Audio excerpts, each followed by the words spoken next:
आता हे पुस्तक का लिहावंसं वाटलं? सिनेमामध्ये माननीय पंतप्रधान मोदीजींचं भाषण दाखवून नोटबंदी हा विषय त्याच्यामध्ये दाखवला गेलाय, परंतु खरी परिस्थिती तशी नाही ही वाचकांच्या समोर यावी, सगळ्या भारतीयांच्या समोर यावी म्हणून मी आता आहे की कुठल्या नोटवर ठरवलं गेलं की आता ही नोटबंदी करायची, त्यामुळे परिस्थिती तयार झाली होती. परिस्थितीनुसार नोटबंदी करणं अत्यंत आवश्यक झालं होतं.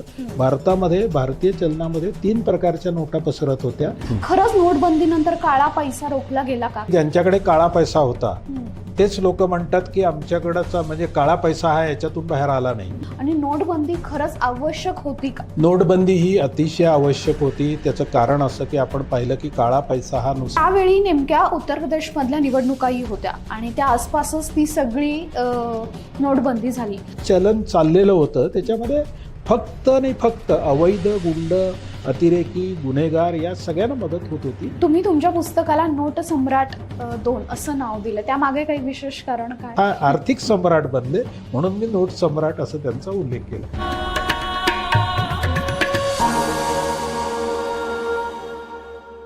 नमस्कार, मी भाग्यश्री. बखर लाईव्ह मध्ये आपल्या सगळ्यांचं स्वागत. पुस्तकावर बोलू काही या बखरच्या विशेष कार्यक्रमात मी तुमचं स्वागत करते. या कार्यक्रमाच्या माध्यमातून आपण नवीन आलेल्या पुस्तकाचा आढावा घेतो, त्या पुस्तकाचं वैशिष्ट्य काय आहे हे जाणून घेतो आणि ज्यांनी कोणी तो पुस्तक लिहिलंय त्या लेखकाशीही मनमोकळा संवाद साधतोय.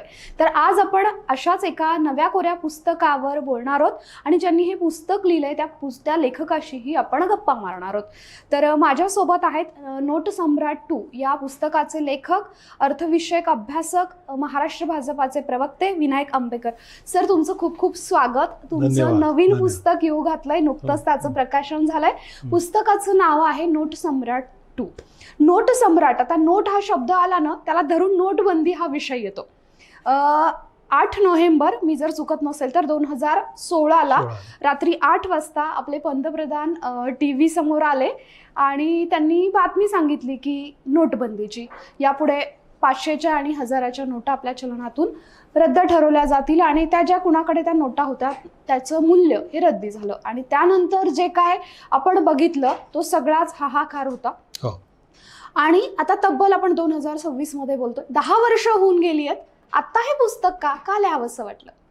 मी या विषयावरचं एक पहिलं पुस्तक नोट सम्राट, नोटबंदीची सुरस कथा म्हणजे नोटबंदी कशी करण्यात आली हे एक लगेचच लिहिलं होतं. त्याच्यामध्ये नोटबंदी कशी करण्यात आली हा विषय होता. आपल्याला माहिती आता एक धुरंधर 2 नावाचा एक सिनेमा आलेला आहे, अतिशय लोकप्रिय आहे. आणि त्या सिनेमामध्ये बऱ्याच वेळेला सिनेमामध्ये असं नसतं, पण त्या सिनेमामध्ये माननीय पंतप्रधान मोदीजींचं भाषण दाखवून नोटबंदी हा विषय त्याच्यामध्ये दाखवला गेलाय. आणि मग त्याच्यामध्ये जे त्या सिनेमासाठी आवश्यक असलेलं, त्या कथानकासाठी आवश्यक असलेलं, एक प्रथमच क्लिअर करतो की सिनेमा या माध्यमाशी मी काही एक्सपर्ट नाही त्यातला, त्यामुळे त्याच्या काही आवश्यकता असतील, काही मर्यादा असतील, त्यानुसार ते झालं असेल. परंतु 11,000 कोटी रुपये पोहोचवले आणि 60,000 कोटी रुपये आपल्याला आता पोहोचवायचे आहेत. आणि त्या दरम्यान मोदीजींनी नोटबंदी केली असा एक मेसेज त्या सिनेमामधून मिळाला.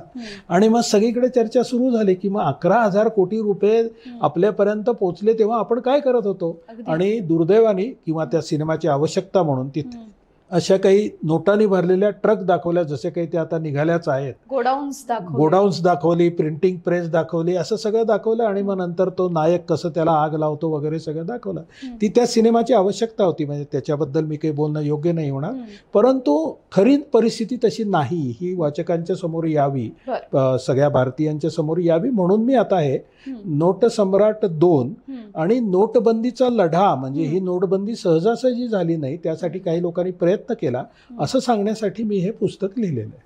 तुम्ही म्हणालात की धुरंधरमध्ये दाखवलं तशी परिस्थिती वास्तवात नव्हती, ती एक सिनेमाची गरज किंवा सिनेमॅटिक लिबर्टी आपण जे म्हणतो लिबर्टी तशा पद्धतीची तो एक प्रसंग असेल. पण मग ज्या पद्धतीने तुम्ही आता पुस्तक लिहिलंय त्याच्यामध्ये काय तुम्हाला त्यावेळची परिस्थिती होती, काय तुम्ही त्या बाबतीचे किस्से, माहिती असं काही सांगितलंय का की कुठल्या नोटवर ठरवलं गेलं की आता ही नोटबंदी करायची? कारण अगदीच डिसिजन झाला आणि ठरवलं असं तर नाही, कारण सर्वदूर आणि सर्वव्यापी ह्याचे परिणाम होणार होते. तर मग त्यावेळची परिस्थिती एक्झॅक्टली काय होती? नोटबंदी हा विषय म्हणजे डिमॉनिटायझेशन ज्याला म्हणतात, विमुद्रीकरण, हा विषय बऱ्याच वेळेला चर्चेला गेला होता. त्याआधी भारतामध्ये आधी पण 2 वेळेला विमुद्रीकरण किंवा नोटबंदी झाली होती. एकदा ब्रिटिशांच्या काळात झाली होती, एकदा मोरारजी देसाईंच्या काळामध्ये झाली होती. ती त्या काळामध्ये आवश्यक होती, त्यानुसार झाली होती. त्यामुळे हा विषय काही भारताला नवीन नव्हता. विषय फक्त आता एवढाच झाला की अचानकपणे लोकांच्या समोर हा विषय आला, त्यामुळे मग लोकांनी त्याच्या विरुद्ध उलट्या सुलट्या गप्पा मारायला सुरुवात केली किंवा काही गोष्टी खोट्या पसरवायला सुरुवात केली. पण वस्तुस्थिती तशी नाही. जी परिस्थिती काँग्रेसच्या काळापासून, आणि माझं तर म्हणणं असं आहे, या पुस्तकामध्ये माझं म्हणणं असं आहे की 1996 पासून ह्या विषयाची सुरुवात झाली आणि त्या विषयामध्ये 3 जे मोठे प्रकार होते त्याच्यामध्ये 1996 साली पहिल्यांदा एक प्रकार आला की भारताला स्वातंत्र्य मिळाल्यानंतर पहिल्यांदाच भारतातल्या भारतीय चलनाच्या नोटा या विदेशामध्ये छापल्या गेल्या. हा अतिशय वेगळा निर्णय होता, ज्याच्यावरती एका पार्लमेंटरी कमिटीनी पण त्याच्यावर ऑब्जेक्शन घेतले. ते सगळं पुस्तकामध्ये मी तपशीलवार दिलंय. सांगण्याचा हेतू असा की आपल्याकडे तेव्हापासून सुरू झालं आणि त्यावेळची जी व्यक्ती होती त्या पदावरती बसलेली तीच व्यक्ती जेव्हा 2004 साली पुन्हा अर्थमंत्री झाली, त्यांनी त्याच गोष्टीचा पुन्हा वेगळ्या प्रकारे गैरफायदा घेतला आणि एका परकीय कंपनीला भारताच्या नोटांचा पेपर सप्लाय करण्याची, सिक्युरिटी थ्रेड सप्लाय करण्याचं कॉन्ट्रॅक्ट दिलं आणि त्याच्यामधून कसे घोटाळे झाले हे सगळे ह्या पुस्तकामध्ये दिलेलं आहे. त्यामुळे परिस्थिती तयार झाली होती. परिस्थितीनुसार नोट बंदी करणं अत्यंत आवश्यक झालं होतं. भारतामध्ये, भारतीय चलनामध्ये 3 प्रकारच्या नोटा पसरत होत्या. एक जेन्युइन लाईक फेक नोट्स, मी मगाशी जो उल्लेख केला, परकीयात देशात नोटा छापल्या, त्या किती छापल्या याचं काही रेकॉर्ड ऑफिशियली उपलब्ध नाही. त्यामुळे त्यातल्या छापल्या गेलेल्या ज्या खऱ्याच होत्या, फक्त बऱ्याच वेळेला आपण असं पाहिलं असेल की एकाच सिरियल नंबरच्या आणि एकाच सिरीजच्या 2 नोटा कशा आढळून आल्या, तर त्यामुळे त्या नोटा जास्त छापल्या असाव्यात. तो पहिला मुद्दा. दुसरा, पाकिस्तानमध्ये रेग्युलर पाकिस्तानच्या PSPL, पाकिस्तान सिक्युरिटी प्रिंटिंग लिमिटेडमध्ये छापल्या गेलेल्या ज्या फेक इंडियन करन्सी नोट्स आहेत, तो दुसरा मुद्दा.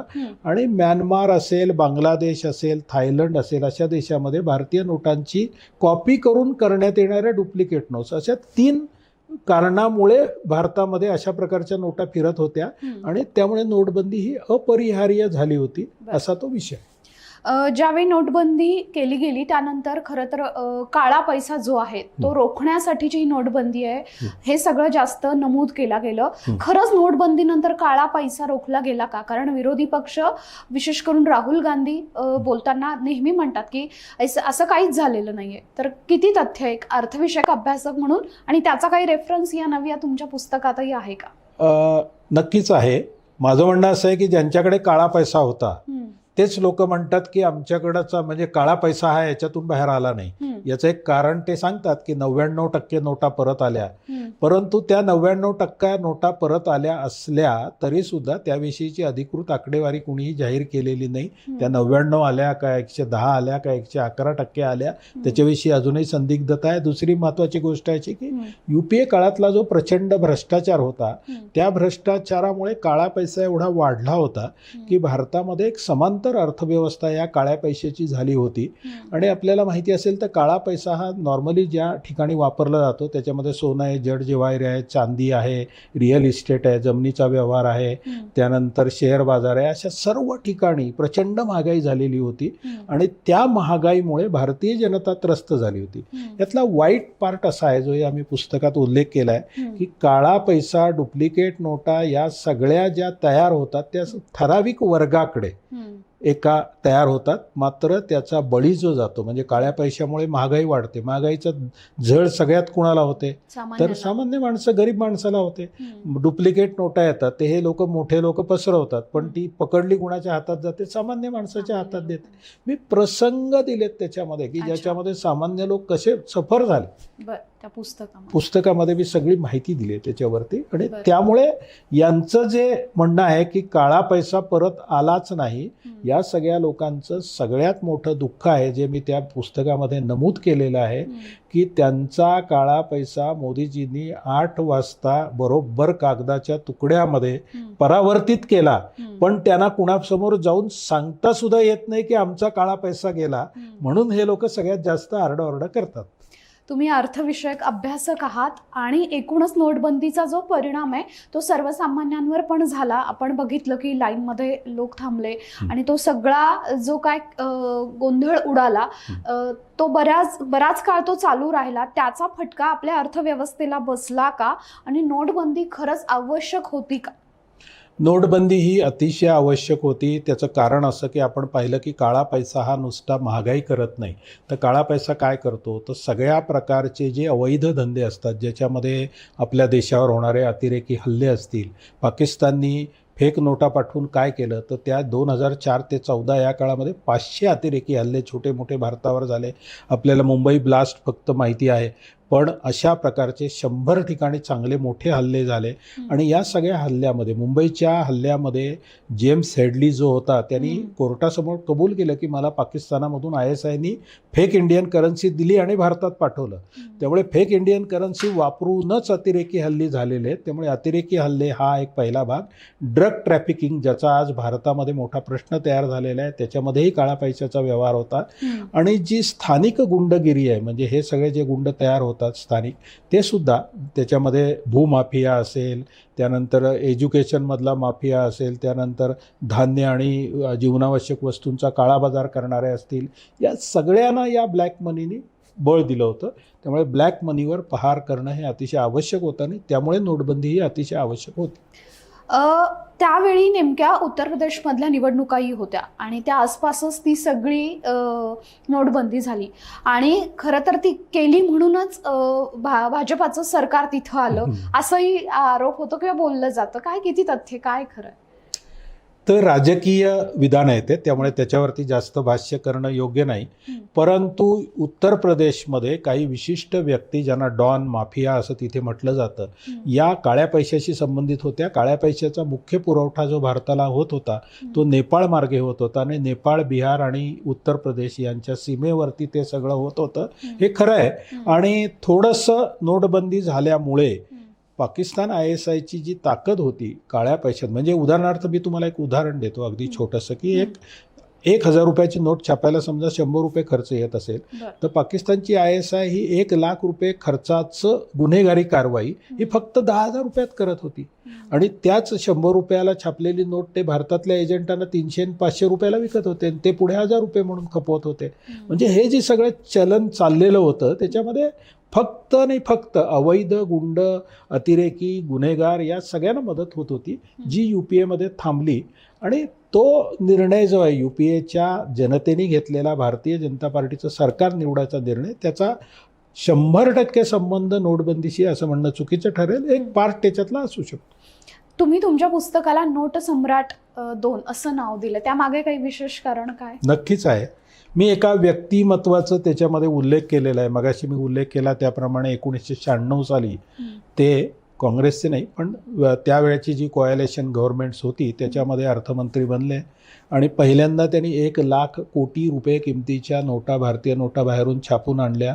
आणि अशी माहिती दिली जाते की त्या नोटा 1,00,000 कोटी रुपयाच्या जेवढ्या यायला पाहिजे होत्या त्यापेक्षा जास्त रकमेच्या आल्या गेल्या आणि त्या वापरल्या गेल्या. मग अशी मी म्हटलं की सेम सिरियल नंबर, सेम सिरीजच्या नोटा मिळाल्या त्या काळामध्ये.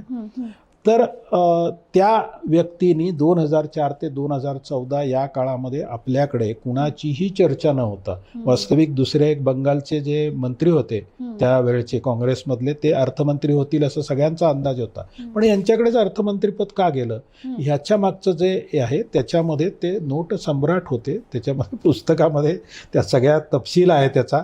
आणि एका अर्थाने त्यांनी त्या काळामध्ये जो भ्रष्टाचार केला त्याच्यामधून संपूर्ण जगभरामध्ये 14 देशामध्ये 24,000 कोटी रुपयाची मालमत्ता तयार केलेली आहे. म्हणून ते सम्राटच बनले, आर्थिक सम्राट बनले. म्हणून मी नोट सम्राट असं त्यांचा उल्लेख केला.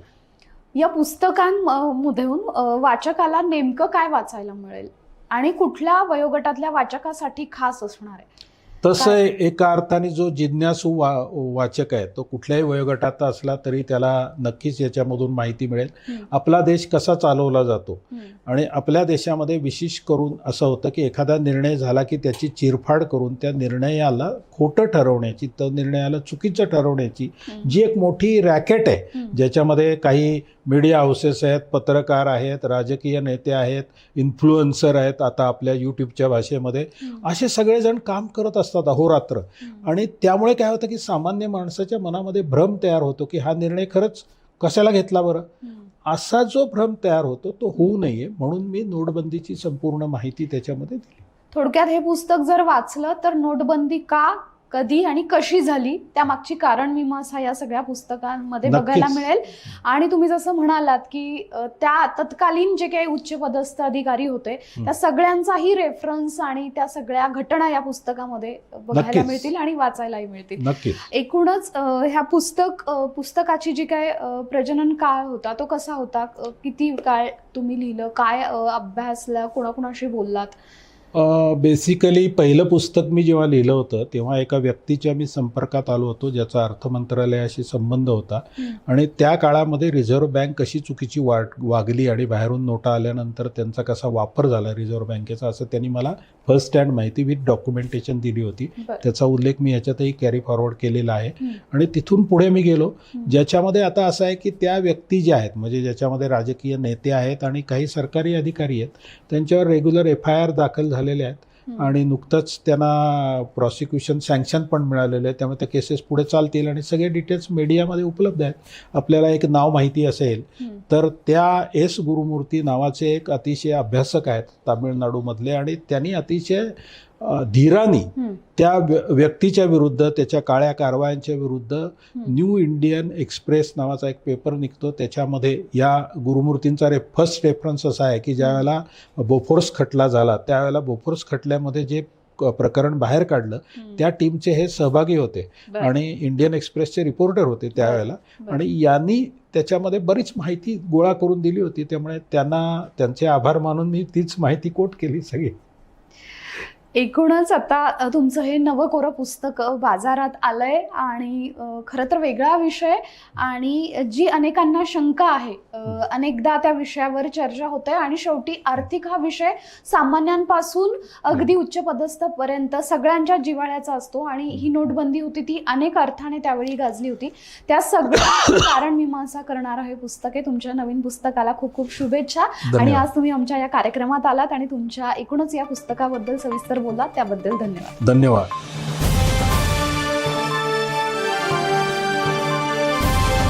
समाजकारण, प्रशासन आणि राजकारणातल्या अचूक विश्लेषणासाठी बखर लाईव्हच्या सोशल मीडिया प्लॅटफॉर्म्सना लाईक, फॉलो आणि सबस्क्राईब करा.